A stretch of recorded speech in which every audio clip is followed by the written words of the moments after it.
साथीहरु आज चाहिँ म मार्केटमा गएर इलेक्ट्रोनिक पसलमा गएर यो 6 स्विच वाला बोर्ड किनेर लिएर आएको छु। यो चाहिँ बोर्ड हो। यहाँ चाहिँ नयाँ हो, भर्खरै तार केही पनि वायरिङ गरेको छैन, फिटिङ गरेको छैन। यो चाहिँ त्यहाँ भित्तामा ठोक्नको लागि यो टेप हो अनि यो चाहिँ काठी हो बोर्डको लागि ठोक्न भनेर ल्याएको। यो चाहिँ बिलेटहरु, यो पिलासहरु मैले सामानहरु रेडी गरेर ठिक पार्दै छु। यसलाई सेट गर्दै छु। म यसलाई चाहिँ तपाईहरुसँग लाइभ बनाएर देखाउने छु। म अब सुरु गर्न गइरहेको छु।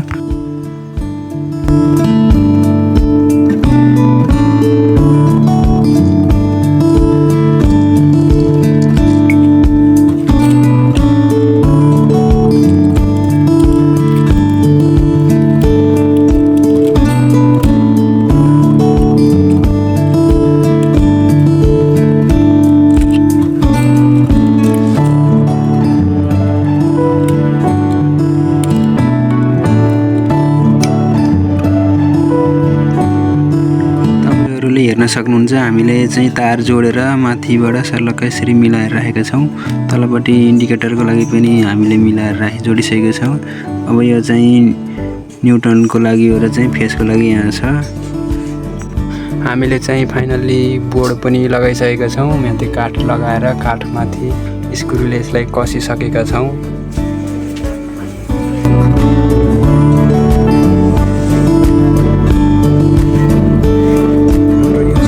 भइसकेको छ। यी सबै भयो, वायरिङ फुसारिङ भइसक्यो।